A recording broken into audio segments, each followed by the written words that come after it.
हो गया। चलो भाई इधर देखो, क्या पढ़ रहे हैं हम लोग, chapter number 7, how do organism reproduce. Lecture number 8 हम देखने वाले हैं। अभी तक हम लोग मेल रिप्रोडक्टिव सिस्टम के बारे में पढ़ चुके हैं। आज हम पढ़ने वाले हैं फीमेल रिप्रोडक्टिव सिस्टम के बारे में। हमने देखा था जब ह्यूमन में सेक्सुअल कैरेक्टर को देखने वाले थे तो दो तरीके से देखे थे, एक तो प्राइमरी सेक्सुअल कैरेक्टरिस्टिक्स था और दूसरा क्या था, सेकेंडरी सेक्सुअल कैरेक्टरिस्टिक्स। तो रिप्रोडक्शन के लिए जो सबसे डोमिनेंट पार्ट है प्राइमरी है, प्राइमरी नहीं रहेगा तो सेकेंडरी कोई मतलब नहीं है। तो ह्यूमन में अगर देखा जाए तो मेल के अंदर प्राइमरी रिप्रोडक्टिव सिस्टम कौन सा था, टेस्टिस था। कौन सा था? और फीमेल के अंदर क्या है, ओवरी। तो अब हम देखने वाले हैं फीमेल का रिप्रोडक्टिव सिस्टम कैसे होने वाला है।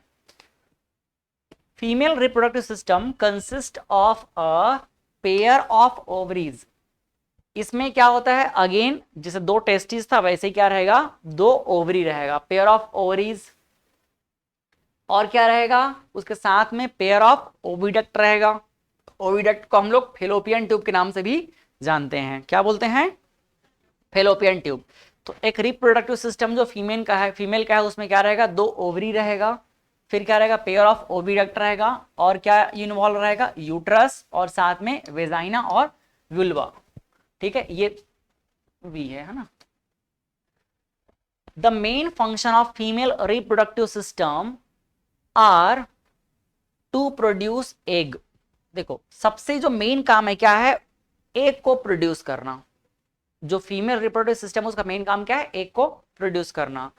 The main function of female reproductive system, इसको ना इज लिख लो है ना, इज टू प्रोड्यूस।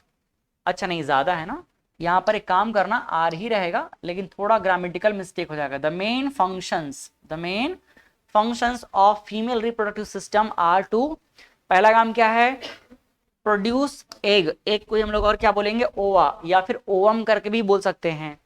और ये कहाँ प्रोड्यूस होगा, ओवरी में। इसके बाद क्या क्या काम है, सेकंड काम जो है यहाँ कॉमा लगा लेना, रिसीव्स स्पर्म, स्पर्म को रिसीव करना, जो कहां से आएगा, मेल रिप्रोडक्टिव पार्ट से आएगा। इसके बाद क्या करना, provide the site for fertilisation. और उसके बाद दोनों के फ्यूजन के लिए क्या करना है, जगह प्रोवाइड करना, साइट प्रोवाइड करना। और वो जगह कौन सा होगा, फेलोपियन ट्यूब होने वाला है। जब आप पूरा पढ़ लोगे ना तो उसका वापस इसको रिवीजन करोगे तो आपको और ज्यादा क्लैरिटी आएगी, क्योंकि ये सब जो बातें मैं बता रहा हूँ ना, ये सब अभी आगे समझाने वाला हूँ, कैसे कैसे कहां पर होने वाला है। अभी आपको समझ आएगा कि एग प्रोड्यूस कैसे हो रहा है ओवा में, ओवरी में। फिर आप देखोगे कि स्पर्म कैसे रिसीव हो रहा है। उसके बाद आप देखोगे कि फर्टिलाइजेशन के लिए साइट कैसे प्रोवाइड किया जा रहा है फेलोपियन ट्यूब पे। इसके बाद क्या हो जाएगा, implantation of growing embryo. Embryo के ग्रोथ के लिए, इम्प्लांटेशन के लिए उसके जगह प्रोवाइड करना। कहाँ प्रोवाइड किया जाएगा, यूट्रस में प्रोवाइड किया जाएगा। एंड डेवलपमेंट ऑफ फिटस, और उसके बाद जो एम्ब्रियो फिटस में डेवलप होगा, फिटस का मतलब होता है जो फाइनल, जब तक के बच्चा जो है बाहर नहीं निकल गया है तब तक वो अंदर में क्या कहलाता है, फिटस कहलाता है। तो फाइनली जो फिटस है उसको क्या करना, डेवलप होने देना, उसके लिए जगह प्रोवाइड करना। तो ये सारा काम मतलब एग के प्रोड्यूस से लेकर के पूरा जो फिटस है उसका डेवलप होने तक का जो काम है कहाँ होता है, फीमेल रिप्रोडक्टिव पार्ट में होता है। जो रिप्रोडक्शन की हम बात कर रहे हैं तो रिप्रोडक्शन का जो असली प्रोसेस है यहीं पर होता है। मेल का काम क्या है, मेल का काम बहुत सिंपल है, स्पर्म तक को पहुंचा देना, बाकी सारा बोझा किसको ढोना है, फीमेल रिप्रोडक्टिव पार्ट को। समझ आ रहा है? तो ये एक काफी लंबा प्रोसेस होता है, इसके लिए 9 मंथ का टाइम लगता है। 9 मंथ का टाइम है ना, 9 month is a very struggling time for female. अब देखो यहाँ पर, it also produces hormones, it also produces hormone, जो लगातार इन चीजों को बैलेंस करने के लिए हार्मोन रिलीज करता है, ताकि इन चीजों को कैसे मेंटेन किया जा सके, उसके लिए एक प्रॉपर बैलेंस बना सके। It produces hormone that control the various stages of ovulation and maintenance of pregnancy. Ovulation का मतलब होता है जो ओवा मैच्योर होकर रिलीज हो रहा है, वहां से लेकर के पूरे प्रेगनेंसी के टाइम तक के बहुत सारे हार्मोनल चेंजेस होते रहते हैं। तो सारा चेंज भी कहाँ, फीमेल रिप्रोडक्टिव पार्ट में होता है, उसके लिए ये सारा चीज ही बैलेंस होते रहता है। अब हम देखते हैं कि कैसे कैसे होने वाला है। ये देखो, ये है किसका, ये है फीमेल रिप्रोडक्टिव पार्ट का डायग्राम। इस डायग्राम को थोड़ा हम समझने की कोशिश करते हैं। जितना अभी हमारे काम का है धीरे धीरे हम समझते जाएंगे। फीमेल रिप्रोडक्टिव पार्ट, इसमें ये जो आपको दिख रहा है ये कहलाता है ओवरी। क्या कहलाता है? ओवरी। तो एक फीमेल रिप्रोडक्टिव पार्ट के अंदर में कितने ओवरी होते हैं? 2 ओवरी, एक लेफ्ट साइड में दिख रहा है और एक राइट साइड में दिख रहा है।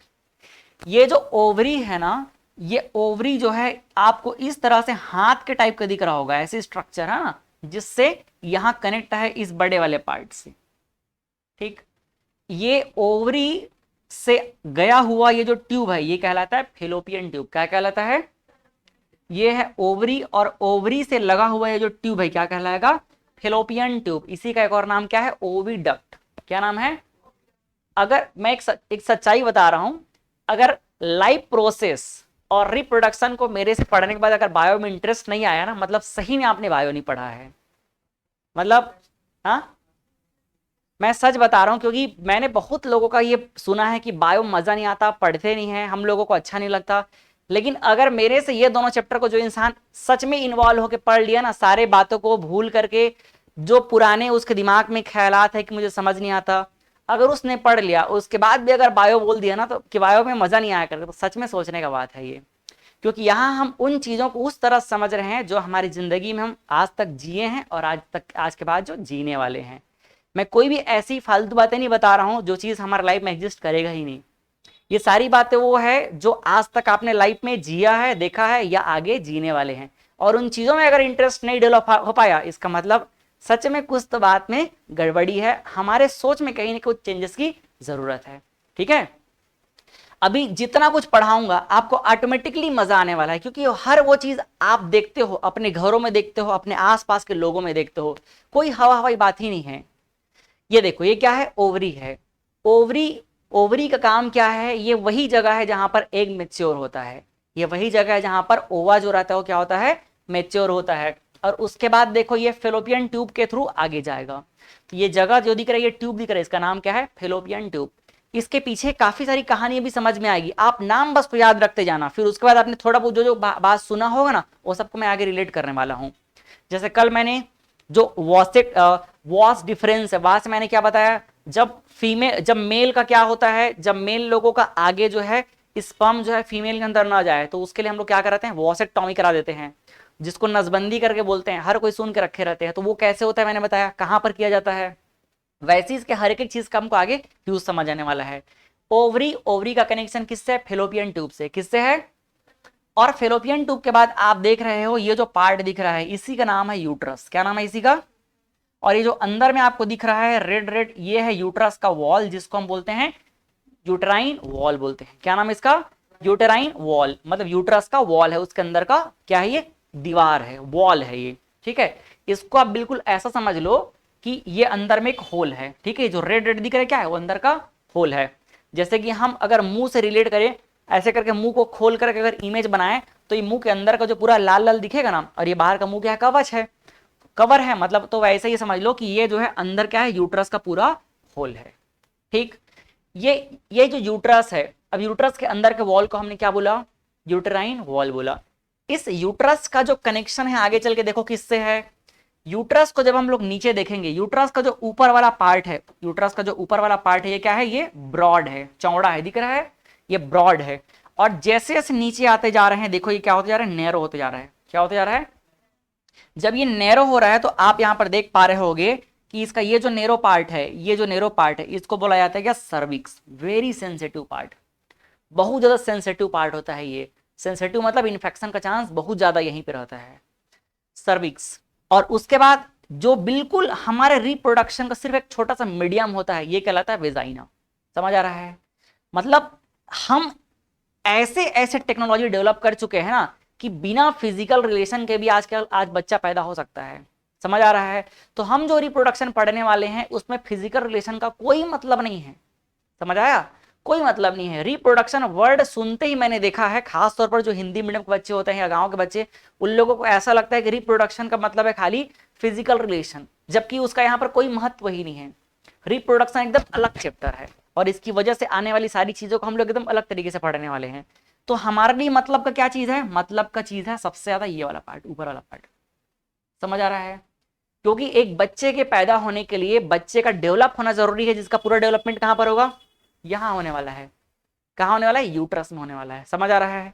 तो ये जो यूट्रस दिख रहा है, यूट्रस जब हम आगे चल के पढ़ेंगे तो समझ आएगा कि इसका जो ऊपर का पार्ट है जो ये ब्रॉड है और नीचे आ गया तो क्या हो गया, नैरो। तो जो नैरो जहां पर इसका एंड हो रहा है वो क्या है, सर्विक्स कहलाएगा। सर्विक्स नीचे क्या है, वेजाइना है। समझ आ गया इतना? ठीक है। अब देखो, अब धीरे धीरे हम लोग आगे पढ़ना शुरू करते हैं। यूट्रस के यहाँ पर आपको लाइन भी दिख रहा है, तो डायग्राम तो लगभग क्लियर हो गया। एक चीज और दिख रहा है यहाँ पर, सर्विकल कैनाल। ये जो दिख रहा है ना सर्विकल कैनाल, कैनाल मतलब क्या होता है, एक छोटा सा नहर टाइप का रास्ता, एक ट्रैक्ट है ना।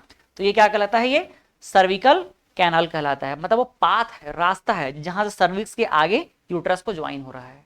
ठीक है, ठीक। ये डायग्राम मतलब कहीं कुछ समझना है तो मैंने दो डायग्राम बैकअप में रखा हुआ था। ये भी सेम चीज है, ये ओवरी है, ओवरी के बाद ये यूट्रस है, और ये क्या है, वेजाइना है। इसमें ज्यादा डिटेल में है, इसमें कम डिटेल में है। ठीक है, चलो अब हम पढ़ते हैं एक एक पार्ट को धीरे धीरे। पहला पार्ट जो उसमें हमको देखने को मिला उसका नाम क्या था, ओवरीज। फर्स्ट पार्ट क्या है इसका, ओवरीज है। देखो ओवरी क्या है, इट इज पेयर्ड, दो है, ओवल शेप्ड ऑर्गन। दिख रहा है कैसे शेप में है, ये ओवल शेप में है, अंडे के शेप में है, ओवल है ना। इट इज पेयर्ड, दो है, ओवल, ओवल शेप है, Oval shaped organ located in the abdominal cavity near the kidney. Kidney के जस्ट पास में है, एब्डोमिनल कैविटी में। ये नीचे वाला कैविटी क्या कहलाता है, एब्डोमिनल कैविटी। तो नीचे एब्डोमिनल कैविटी में ये पाया जाता है, किडनी के पास। It produces thousands of ova या एग सेल। इसका काम ही क्या होता है, ओवा या एग सेल को प्रोड्यूस करना, ओवा या एग सेल को प्रोड्यूस करना। एक छोटा सा बात आता है कि एग जो है हमारे पास आता कहां से है, तो भाई एग जो है ना मम्मी के पेट से ही जो फीमेल जो बेबी गर्ल होते हैं उनमें बन जा रहता है। जब बेबी जो है पैदा होती बाहर ना, तो उसके में वो रहता ही है ना। ये डिफरेंस है, मेल के अंदर जो स्पर्म है वो कब प्रोड्यूस होना शुरू होता है, कब बनना शुरू होता है, प्यूबर्टी के बाद में। लेकिन फीमेल के अंदर जो एग है वो पहले से रहता है, पहले से ही रहता है। बस फर्क इतना है कि मेच्योर होके बाहर कब निकलता है, वो प्यूबर्टी के बाद में। कब बाहर निकलता है, प्यूबर्टी के बाद में। ठीक है, तो इसका काम ही क्या है, एग को प्रोड्यूस करना। ठीक है, it produces thousands of ova, या फिर इसे क्या बोलते हैं, यहां पर आपको क्या लगाना है, और लगा देना है, ओवा या फिर एग सेल्स। कोई दिक्कत समझने में इसको, ओवा या फिर egg cells. The ovary matures one egg at a time in every alternate month. ठीक है, हर अल्टरनेट मंथ में एक एक जो ओवरी है ओवा प्रोड्यूस करते हैं। जैसे कि मान लो पहले मंथ में, अभी पहले मंथ मतलब अगर एक जो पहला साइकिल है उसमें लेफ्ट साइड से कहां निकल, लेफ्ट ओवरी ने मैच्योर करके बाहर निकाला, तो अब अगले मंथ में कहां से निकलेगा, राइट ओवरी से। फिर नेक्स्ट मंथ में राइट से, फिर लेफ्ट से। ऐसे हर अल्टरनेट मंथ में क्या करते हैं, दोनों दोनों ओवरी जो है एक एक ओवा को प्रोड्यूस करते रहते हैं। इस तरह से ये फंक्शन करते हैं। इसके बाद देखो, इट सीक्रेट्स, अभी क्या रिलीज करेंगे, फीमेल सेक्स हॉर्मोन्स, जिसका नाम क्या है, एस्ट्रोजन। ओ को थोड़ा साइलेंट मान के चलते हैं, कभी कभी तो आपको ओ स्पेलिंग जो है दिखेगा भी नहीं। ठीक है, तो बायो में कुछ कुछ चीजों में ऐसा हो जाता है। एस्ट्रोजन, एस्ट्रोजन बोलते हैं, क्या नाम है, एस्ट्रोजन। और एक और हार्मोन है जिसका नाम है प्रोजेस्ट्रॉन। क्या नाम है, प्रोजेस्ट्रॉन। अब आपके दिमाग में जब रिलेट करो तो वापस वो भी होना चाहिए। मेल में कौन सा हार्मोन रिलीज हुआ था, टेस्टोस्टेरॉन। कौन सा रिलीज हुआ था, उस टेस्टोस्टेरॉन की वजह से सेकेंडरी सेक्सुअल कैरेक्टरिस्टिक्स में हमको चेंजेस देखने को मिला था, है ना। जो लड़कों का मूंछ का आना है, ये इसका शोल्डर का चौड़ा होना, आवाज में भारी होना, है ना, जो प्यूबिक हेयर का आना, ये सब क्या है, टेस्टोस्टेरॉन का कमाल है ना। और उसी की वजह से स्पर्म का बनना भी शुरू होता है। लेकिन यहां पर फीमेल में कौन सा दो हार्मोन रिलीज हो रहे हैं, पहला एस्ट्रोजन और दूसरा क्या है, प्रोजेस्ट्रॉन। नाम दो चार बार अच्छे से बोलोगे तब याद होगा, अदरवाइज भूल जाओगे। पहला क्या है, एस्ट्रोजन, और दूसरा क्या है, प्रोजेस्ट्रॉन है। भाई हम अपने बॉडी के बारे में चीजों को नहीं याद रख पाएंगे तो फिर कोई मतलब का है क्या हमारी जिंदगी का। अपने बारे में पढ़ रहे हैं वो समझ नहीं पाएंगे, कोई मतलब है। तो पहला क्या है, एस्ट्रोजन, और दूसरा क्या है, प्रोजेस्ट्रॉन है। ठीक है, अब इनका काम समझना। जो एस्ट्रोजन है, it helps in development of secondary sexual characteristics of female. जो फीमेल बॉडी में सेकेंडरी सेक्सुअल कैरेक्टरिस्टिक्स है, जैसे कि क्या क्या है, मतलब जो वॉइस का क्या हो जाना, पतला हो जाना, प्यूबिक हेयर का डेवलप होना, प्लस ब्रेस्ट साइज इंक्रीज हो जाना, मेमोरी ग्लैंड्स का डेवलप होना, तो ये सारे जो सेकेंडरी सेक्सुअल कैरेक्टरिस्टिक्स है, इसमें कौन रोल प्ले करता है, एस्ट्रोजन हार्मोन। ये क्या करता है, ये सेकेंडरी सेक्सुअल कैरेक्टरिस्टिक्स को डेवलप करने का काम करता है। लेकिन ये जो प्रोजेस्टेरॉन है ये क्या करता है, इट मेंटेन्स द प्रेगनेंसी। जब भी कोई भी फीमेल जो है जब प्रेग्नेंट होती है तो उसके प्रेगनेंसी को मेंटेन करने के लिए कौन सा हार्मोन रिलीज होता है, कौन सा हार्मोन जो है ज्यादा यहां पर रोल निभाता है, वो क्या है, प्रोजेस्टेरॉन। प्रेगनेंसी को बैलेंस करने काम कौन करता है, ये प्रोजेस्टेरॉन हार्मोन। समझ आया? तो ये दोनों हार्मोन का हम काम देख लिए। क्लियर? चलें आगे। पहला ओवरी समझ आया कि नहीं आया? ओवरी का काम क्या है, ओवरी का काम है क्या करना, एग को मैच्योर करके बाहर निकालना, एग को प्रोड्यूस करना, और हर अल्टरनेट मंथ में एक एक ओवरी जो है प्रोड्यूस करेंगे। ठीक है? और साथ में क्या रिलीज करना होता है इसका काम, हार्मोन। ठीक है? नेक्स्ट अब जो आता है दूसरा, फेलोपियन ट्यूब। पहला हमने क्या देखा, पहला हमने पढ़ लिया ओवरी के बारे में। किसके बारे में पढ़ लिया, ओवरी के बारे में। सेकंड हम पढ़ेंगे क्या, अब इस ओवरी से आगे चलेंगे इस ट्यूब तक के, जिसका नाम क्या है, फेलोपियन ट्यूब, या इसी क्या बोलते हैं, ओविडक्ट। क्या बोलते हैं, क्योंकि इसी में से ओवा जो है आगे जाता है, तो डक्ट मतलब पाइप, तो ओवी के जाने का पाइप मतलब ओवा के जाने का पाइप। ये देख लो आप, ओविडक्ट, इसको आप लोग एक साथ लिखना है ना, ये गलती से जो है ऐसा लिखा गया है, ये एक साथ रहेगा ओविडक्ट, ये कोई गैप नहीं रहेगा। ओविडक्ट्स, क्या नाम है इसका, ओविडक्ट, ये एक साथ रहेगा ना। मैं इसको फिर से दोबारा लिख देता हूं, ओविडक्ट्स। ठीक है? तो जो oviducts are a pair of tube, ये क्या है, ट्यूब का पेयर है। ठीक है भाई, 20 मिनट बस रुक जाओ, फिर पानी पी लेना आराम से, चैन से, 20 मिनट हो जाएगा। Oviducts are a pair of tubes about 12 centimetre long, 12 centimetre length रहेगा उसका, है ना। ओविडक्ट का एक ट्यूब है जो दोनों साइड में, लेफ्ट और राइट में, इसका लेंथ लगभग कितना रहता है, 12 मीटर, वेरी कर सकता है, इसलिए अबाउट लिखा गया है, छोटा बड़ा हो सकता है। It has a funnel shaped opening near the ovary. क्या बोल रहा है, फनल, फनल मतलब समझते हो, ये इस तरह का जो स्ट्रक्चर रहता है ना, फनल शेप कहलाता है। ये जो फनल शेप्ड स्ट्रक्चर ऐसे रहता है ना ये, ठीक है, ये ऐसा समझ लो, funnel shaped structure, funnel shape structure है ना। ठीक है? तो फनल शेप स्ट्रक्चर मतलब जो हम लोग केमिस्ट्री में लैब वगैरह हम देखते हैं, या फिर सिंपली चाड़ी समझ लो, जो वो डालने का होता है ना, जो पेट्रोल तेल डालने का, वही क्या है, फनल है। तो फनल शेप की स्ट्रक्चर में रहता है, ये देख लो, ओवरी के पास में, ओवरी के पास में इसका जो स्ट्रक्चर है कैसा है, ये देखो, फनल शेप का स्ट्रक्चर है, ये दिख रहा है, ये क्या है, ये फनल शेप का स्ट्रक्चर है, दिख रहा है। अरे अटैच रहता है यार, इसको दिखाने के लिए ऐसा किया गया है, डायग्राम है ये, फनल शेप। अब देखो क्या हो जाएगा, कहां पहुंचे थे, यहां, it has funnel shaped opening near the ovary, it carries ova or egg from ovary to uterus. इसका काम ही क्या होता है, ओवरी से एग को लेना और कहां पहुंचा देना, यूट्रस में पहुंचा देना। ये दिख रहा है, ये जो दिख रहा है, इस पाइप का काम क्या है, यहां से एग को लेगा और कहां पहुंचा देगा, यूट्रस में पहुंचा देगा। ठीक, चलो आगे देखते हैं अब। नेक्स्ट, इसके बाद क्या पॉइंट लिखा गया है, it is the site of fertilisation. Actual में यही वो जगह है जहां पर क्या होता है, फर्टिलाइजेशन होता है। फर्टिलाइजेशन का मतलब क्या होता है, दोनों गैमेट्स का मिलना। तो इधर से स्पर्म आएगा और इधर से ओवरी से ओवा, और दोनों का जो फर्टिलाइजेशन होगा वो कौन सी जगह पे होता है, यूट्रस पे नहीं होगा भाई, फेलोपियन ट्यूब पे होगा। कहां पर होगा, it is the site of fertilisation. और इस फर्टिलाइजेशन का जो साइट है कहां पर, ओविडक्ट में या फेलोपियन ट्यूब में, उसका एग्जैक्ट जगह का नाम क्या है, एम्प्यूला। क्या नाम है, चलो डायग्राम में दिखाता हूं आप लोगों को। ये डायग्राम क्या है, ये डायग्राम है फेलोपियन ट्यूब का। किसका है, फेलोपियन ट्यूब का। अगर हम देखें, जो ओवरी से कनेक्टेड वाला पार्ट है, ये कैसा है, फनल शेप का स्ट्रक्चर है। इसका काम क्या होता है, ओवा को कैच करना, ओवा को कैच करेगा, फिर धीरे धीरे ओवा जो इधर से ऐसे धीरे धीरे ऊपर जाते जाएगा। तो इसमें अगर आप देखो तो ये क्या है, बाकी पार्ट से हमको कोई खास मतलब नहीं है, अपने को मतलब है सिर्फ इस पार्ट से दिख रहा है, इसी का नाम क्या है, एम्प्यूला। यहां से यहां तक का जो पार्ट क्या कहलाएगा, एम्प्यूला। यही वो जगह है जहां पर फर्टिलाइजेशन होता है। सही टाइम पे अगर यहीं पर ओवा पहुंचा हुआ है और स्पर्म भी आ गया तो यहीं पे फर्टिलाइजेशन होगा, अदरवाइज बाकी जगह होगा तो फर्टिलाइजेशन सही नहीं होगा, और उसके बाद आगे कहानी क्या होगा हम लोग आगे समझेंगे। लेकिन जो परफेक्ट फर्टिलाइजेशन होता है वो कहां पर होगा, ये एम्प्यूला के पास होगा। तो हमारा साइट ऑफ फर्टिलाइजेशन क्या हो जाएगा, फेलोपियन ट्यूब, और फेलोपियन ट्यूब के अंदर भी उसका कौन सा पार्ट होगा, एम्प्यूला। कौन सा पार्ट होगा, समझ आ गया, ठीक है।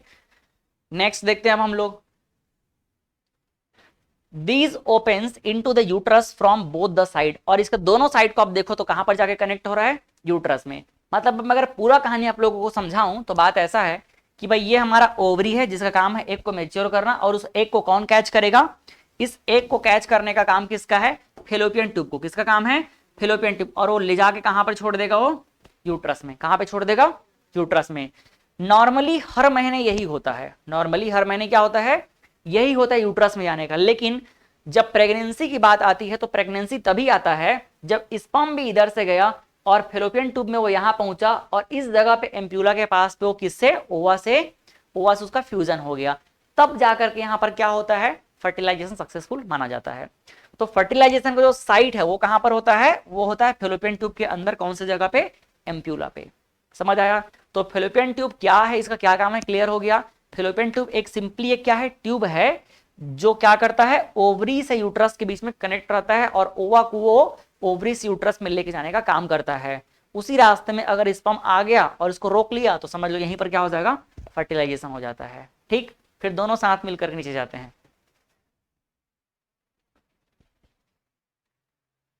नेक्स्ट, अब इसके बाद अगला जो पार्ट आता है उसका नाम है यूट्रस।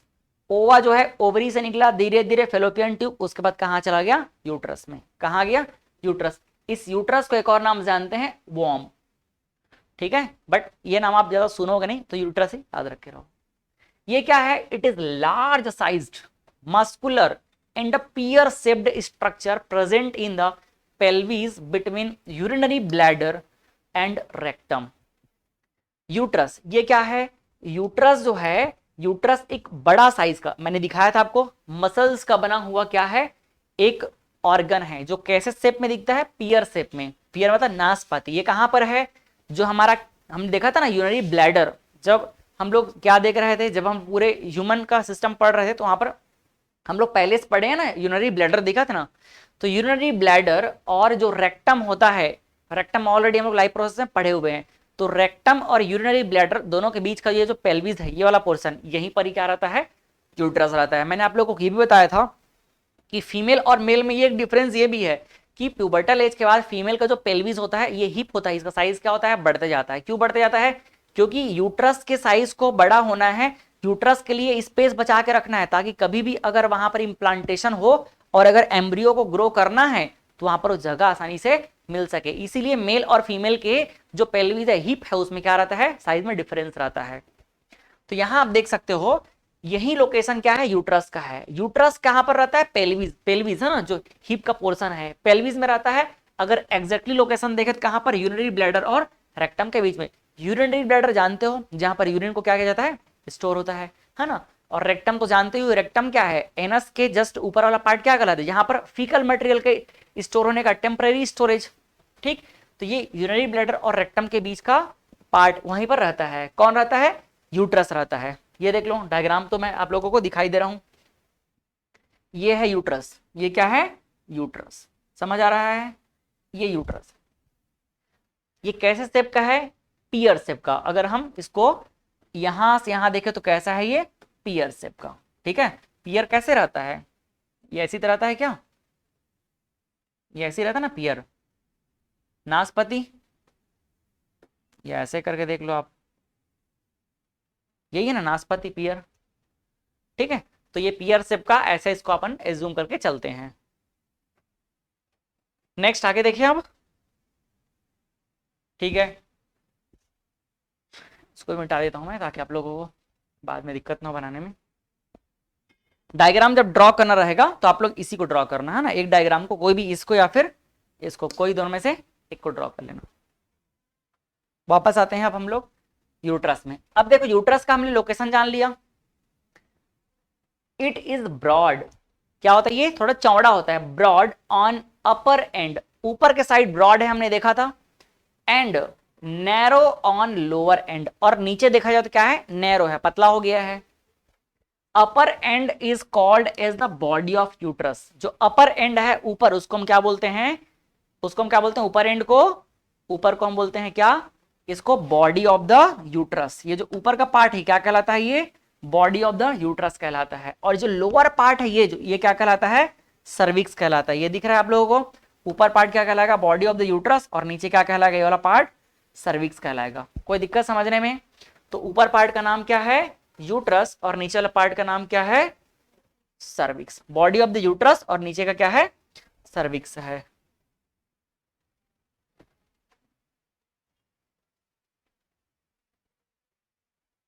चलो नेक्स्ट हम देखते हैं क्या, at the upper and it receives the oviduct. ऊपर के एंड में हमने देखा ये किसको रिसीव कर रहा है, ओविडक्ट को, जिसका नाम क्या है, Fallopian tube. Of both side where as lower end cervix, where as lower end cervix open into the vaginal canal. Vaginal canal या फिर इसी को सर्विकल कैनाल भी कह सकते हैं। Vaginal canal that opens into the that opens to the outside. जो uterus है इसका ऊपर का साइड किससे जुड़ा हुआ है, ओविडक्ट से, फेलोपियन ट्यूब से, और नीचे किससे जुड़ा हुआ है, वेजाइनल कैनाल से, मतलब फाइनली वेजाइना से कनेक्टेड है, जो कि पूरा उसका आउटसाइड पार्ट है, बॉडी का वो आउटसाइड पार्ट है। ठीक है, तो ये है यूट्रस का कहानी। कोई दिक्कत समझने में? ठीक है, फिर लास्ट पॉइंट देखो, ये पॉइंट ध्यान रखना है ना, ऊपर से क्या है, ऊपर से क्या कर रहा है ये, इट रिसीव्स द ओविडक्ट। ऊपर कहां से कनेक्ट है ये, ओविडक्ट से। एक बार और दिखा देता हूं मैं डायग्राम को, ये देख लो, ऊपर से कहां कनेक्टेड है, ऊपर से कनेक्टेड है किससे, ये ओविडक्ट से। दिख रहा है ये ऊपर से कनेक्ट है किससे, ये ओविडक्ट से। ये देखो ऊपर से ओविडक्ट से कनेक्ट है, और नीचे से कहां कनेक्ट है ये वेजाइनल ट्रैक्ट है, वेजाइनल ट्रैक्ट है, जो कि बाहर फाइनली क्या हो जाएगा, बॉडी के आउटसाइड चला जाएगा। चलो अब लास्ट पॉइंट को देखते हैं हम लोग। ठीक, it is the site of implementation of growing embryo. मैंने बोला था ना, जो सबसे पहला पेज हम लोग आज पढ़े हैं, वो हर एक पेज को यहाँ पर डिस्क्राइब किया जा रहा है, तो उसको वापस पढ़ोगे फिर समझ आ जाएगा। ये वो जगह है जहां पर एम्ब्रियो को क्या किया जाता है, इम्प्लांट किया जाता है। तो it is the site of implantation. Implantation मतलब वहां पर वो जाकर के क्या हो जाएगा, स्टे हो जाएगा। इम्प्लांटेशन ऑफ ग्रोइंग एम्ब्रियो, जो भी एम्ब्रियो अब धीरे धीरे ग्रोथ कर रहा है, उसको कहां पर इंप्लांट किया जाएगा। इंप्लांट मतलब वहां पर उसको एक तरीके से समझो, जैसे कि पौधे को लगाते हैं हम लोग ना, प्लांटेशन करते हैं, बस वैसा ही समझ लो कि उसको वहां पर वो यूट्रस में जो है आ जाएगा। कौन आ जाएगा, एम्ब्रियो। और उसका वहीं पर पूरा जो है आगे का डेवलपमेंट वहीं होना है, मतलब वहीं उसका पालन पोषण जो है आगे पूरा होने वाला है। तो इसलिए क्या बोलते हैं, इम्प्लांटेड साइट ऑफ इम्प्लांटेशन बोलते हैं। किसका, एम्ब्रियो का, growing embryo and development of foetus, and development foetus. और फाइनली वहीं पर क्या होगा, फिटस का डेवलपमेंट होगा। फिटस मतलब समझते हो ना, फिटस का मतलब अब जो बाहर निकलने से पहले तक का जो भी रहेगा अंदर में, वो क्या कहलाएगा, फिटस कहलाएगा। ठीक, तो अब आप लोगों को यूट्रस का पूरा कहानी क्लियर हो गया होगा। अगर हम उसको एक कंस्ट्रक्शन वाइज देखें तो यूट्रस क्या है, यूट्रस एक लार्ज साइज का मस्कुलर ऑर्गन है, पियर शेप का दिखता है, जो कहाँ है, यूरिनरी ब्लैडर और किसके बीच में है, यूरिनरी ब्लैडर और रेक्टम के बीच में है। इसके ऊपर का जो साइड है, ऊपर का साइड थोड़ा सा चौड़ा है, जिसको हम बोलते हैं बॉडी ऑफ द यूट्रस। नीचे का साइड क्या पतला है, जो कि आगे चल के किससे कनेक्ट है, सर्विक्स से। जो ऊपर का पार्ट है बॉडी, जो किससे कनेक्ट है, फेलोपियन ट्यूब से, जहां पर से कौन आता है, वो आता है। ठीक, और नीचे जो है क्या है, नीचे जो है सर्विक्स से होते हुए वेजाइना से कनेक्ट है। इसके बाद हमने देखा कि ये यूट्रस वो जगह है जहां पर जब प्रेगनेंसी होती है और फाइनली फर्टिलाइजेशन हो गया, तो उसके बाद जो एम्ब्रियो है वो कहां पर इम्प्लांट होता है, वो इम्प्लांट होता है यूट्रस में। कहां आएगा, यूट्रस में आएगा। नेक्स्ट अगला पार्ट जो दिखता है सर्विक्स। सर्विक्स जो है ये क्या है, it is narrow, it is lower and narrow portion of uterus which opens into the vagina। जान देखी ली डायग्राम में तो आप लोग ना, सर्विक्स क्या है, ये जो है यूट्रस का सबसे नीचे वाला पार्ट है, जो कि आगे चल के कहां ओपन होगा, वेजाइना में ओपन होगा। फिर मसल्स ऑफ सर्विक्स, ये जो सर्विक्स का मसल होता है ये किसको कंट्रोल करता है, देखो muscles of cervix control the opening and the closing of uterus. Uterus कब ओपन होगा कब क्लोज होगा ये किसके कंट्रोल में होता है, सर्विक्स। सर्विक्स का मसल को क्या कंट्रोल करता है, सर्विक्स जब तक कॉन्ट्रैक्ट है तब तक यूट्रस क्या ब्लॉक है। जैसे सर्विक्स ढीला हो गया यूट्रस क्या हो जाएगा, ओपन हो जाएगा, और यूट्रस से जो भी चीजें हो बाहर निकल जाएगी। जब बच्चे को पैदा होना है तो कैसे, जब तक कि यूट्रस कॉन्ट्रैक्ट है तब तक के बच्चा जो है अंदर ही रहेगा, ठीक है। और जैसे ही क्या हो गया अंदर का प्रेशर बढ़ा तो यूट्रस क्या हो जाएगा, यूट्रस जो है फ्री हो जाएगा, रिलैक्स हो जाएगा, और उसका यूट्रस जो है मतलब सर्विक्स क्या हो जाएगा, फ्री हो जाएगा। और सर्विक्स जैसे ही फ्री हुआ उसके बाद क्या हो जाएगा, यूट्रस से बाहर निकल जाएगा, ठीक है। लास्ट पार्ट आता है vagina. It is about 9 centimetre long, it is about 9 centimetre long canal, it is about 9 centimetre long canal. Canal मतलब क्या होता है, ट्रैक्ट, क्या है, पाइप की तरह है। प्लेस्ड आउटसाइड, जो कि हमारा क्या है, बॉडी के आउटसाइड में प्लेस है। It receives the sperm from male partner, इसका काम क्या होता है, स्पर्म को रिसीव करने का, मतलब जो प्राइमरी काम है जिसके बाद आगे रिप्रोडक्शन का प्रोसेस बढ़ेगा वो काम किसका रहता है, वेजाइना का रहता है। अगर हम एक नेचुरल रिप्रोडक्शन की बात करें तो इसका काम क्या रहता है, इट रिसीव्स द स्पर्म, कहां से, फ्रॉम द मेल पार्टनर। अब इसके बाद की जो कहानी है वो आपके लिए इंपॉर्टेंट है। Environment of vagina is acidic, जो इन वेजाइना का इन्वायरमेंट होता है वो कैसा होता है, एसिडिक। क्यों एसिडिक होता है, क्योंकि मैंने बताया सर्विक्स जो है बहुत सेंसिटिव पार्ट है, वहां इन्फेक्शन का चांस क्या रहता है, ज्यादा रहता है। तो भाई एसिडिक नेचर अगर नहीं रहेगा तो वहां के बैक्टीरिया लोग क्या करेंगे, वहां पर इन्फेक्शन कर देंगे। इसीलिए यहाँ पर इन्वायरमेंट करता है एसिडिक रहता है ताकि वो वहां पर को ठीक से प्रोटेक्ट कर पाए, समझ आ रहा है। तो वेजाइना की इन्वायरमेंट क्या हो गया, एसिडिक। अब ध्यान रखना, अब जो है कहानी आप लोगों को मजा आएगा। इन्वायरमेंट क्या है वेजाइना का, एसिडिक है। क्यों है, due to presence of lactic acid. अभी लैक्टिक एसिड कहां से आया, क्योंकि वहां पर लैक्टोबैसिलस बैक्टीरिया रहता है। कौन सा रहता है, लैक्टोबैसिलस बैक्टीरिया रहता है, जो कि क्या करेगा, लैक्टिक एसिड प्रोड्यूस कर देगा, और उस लैक्टिक एसिड की वजह से जो वेजाइना है उसका इन्वायरमेंट क्या रहेगा, एसिडिक रहेगा। समझ आ रहा है, ठीक। Its pH value ranging from 3.8 to 5, लगभग 3.8 से लेकर के 5 बीच में क्या रहेगा उसका पीएच वैल्यू रहेगा। 7 से कम मतलब क्या है, एसिडिक है ना, तो देखो 3.8 से लेकर के 5 तक का रहेगा। It serve as a birth canal, actual में बच्चे के पैदा होने के लिए जो एक रास्ता है वो यही होता है, यहीं से बच्चा क्या होता है, बाहर निकलता है। ये बर्थ कैनाल की तरह भी यूज होता है, कोई दिक्कत। अब बात ये आता है कि सर यहां पर का इन्वायरमेंट तो एसिडिक है, हमको समझ आ गया। एसिडिक क्यों है ये भी समझ आ गया, क्योंकि क्या कर रहे हैं, जो इन्फेक्शन उसको बचा के रखना है। अब आपको धीरे धीरे जब मैं मेंस्ट्रुएशन पढ़ाऊंगा भी ना तो वहां पर ये भी समझ आएगा कि वहां पर एसिडिक होने का एग्जैक्ट रीजन क्यों है, इन्फेक्शन क्यों होने का चांस रहता है, ठीक है। जब मैं आप लोगों को मेंस्ट्रुएशन पढ़ाऊंगा तो वहां पर आप लोग अगर मैं भूल जाऊं तो इस क्वेश्चन को जरूर करना कि सर आप बोले थे कि वहां पर इन्वायरमेंट एसिडिक रहता है क्योंकि वहां पर इन्फेक्शन का चांस जो है ज्यादा रहता है, तो क्यों रहता है, ठीक। अब दूसरा बात ये आता है कि भाई जो हमारा स्पर्म है, हमारा स्पर्म कहां से निकला, टेस्टिस से। कहां से निकला, कल आप लोगों को पता है जब टेस्टिस से आया तो रास्ते में 3 ग्लैंड मिला था। कौन कौन सा ग्लैंड था, पहला था सेमिनल वेजाइकल ग्लैंड, जहां से क्या निकला उसके लिए एनर्जी, शुगर का पैकेट। उसके बाद जब वो आगे गया तो कौन सा ग्लैंड मिला, प्रोस्टेट ग्लैंड। और प्रोस्टेट ग्लैंड का कैसा था, एल्केलाइन था, बेसिक था, समझ आ रहा है। तो बेसिक क्यों है वो, उसके बारे में मैंने बोला था बाद में बताऊंगा करके। वो बेसिक इसीलिए है क्योंकि जो स्पर्म है वो जैसे ही वेजाइना के अंदर आएगा तो एसिडिक इन्वायरमेंट में उसका दाल नहीं गलने वाला, वो जिंदा नहीं रह पाएगा। इसीलिए क्या होता है, अपने आगे बढ़ने के लिए पूरा तैयारी वो खुद करके आता है। समझ आ रहा है, स्पर्म कितना होशियार है, देखो अपना पूरा तैयारी खुद करके आता है वो। देखो पहला चीज तो ये है कि वो क्या आएगा, अपने रास्ते में आने के लिए खाने पीने का सामान खुद रखा है। क्या रखा हुआ है, शुगर। कहां से मिला, सेमिनल वेजाइकल ग्लैंड से। उसके बाद जैसे ही वेजाइना में एंटर किया तो वेजाइना का इन्वायरमेंट कैसा है, एसिडिक। एसिडिक इन्वायरमेंट में वो नहीं चल पाएगा, उसके लिए वो साथ में वो किस में आ रहा है, वो बेसिक मीडियम में आ रहा है। किस में आ रहा है, बेसिक मीडियम में, ताकि यहां पर के एसिड को न्यूट्रलाइज कर सके और आगे जाकर के ट्रेवल कर सके। समझ आया, तो वो बेसिक इसीलिए रहता है ताकि वहां पर वो एसिडिक मीडियम में ट्रेवल कर सके। समझ आया। इसके बाद देखो काउपर्स ग्लैंड, वहां से क्या निकला, लुब्रिकेटिंग मटेरियल निकला। तो लुब्रिकेटिंग लुब्रिकेटिंग इसलिए है ताकि वो जो है ज्यादा मोटाइल हो सके, ताकि वो ज्यादा क्या कर सके, मतलब लिक्विड तो फिसल करके जल्दी से क्या कर सके, अंदर जा सके। समझ आया? तो ये हमने पढ़ लिया क्या, फीमेल रिप्रोडक्टिव पार्ट के बारे में। कोई दिक्कत समझने में? ठीक है। अब देखो इसके बाद आता है एक व्यूल्वा।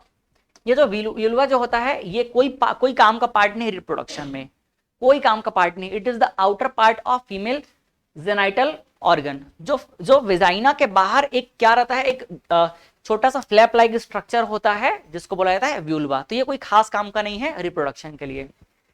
इसके बाद जो हमें टॉपिक पढ़ना है, अब मेल और फीमेल को दोनों को पढ़ने और समझने के बाद का टॉपिक है। तो अगर हमारा फीमेल रिप्रोडक्शन का पार्ट समझ आ चुका है तो फिर हमको ये टॉपिक समझ आने वाला है। कोई दिक्कत समझने में?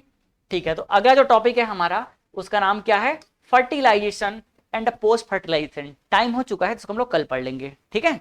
तो कल ही हम लोग फर्टिलाइजेशन भी कवर कर लेंगे और हम ये भी देखेंगे कि अगर फर्टिलाइजेशन नहीं हुआ तो क्या होने वाला है। तो होने वाला है क्या, मेंस्ट्रुएशन, जो कि हर मंथ एक फीमेल को होता है। तो वो क्यों होता है, कैसे होता है, उसके बारे में हम लोग समझेंगे। कल हम कोशिश करेंगे कि इस चैप्टर को फिनिश कर दें। ठीक, चलो फिर तुम खत्म करते हैं इसको, है ना।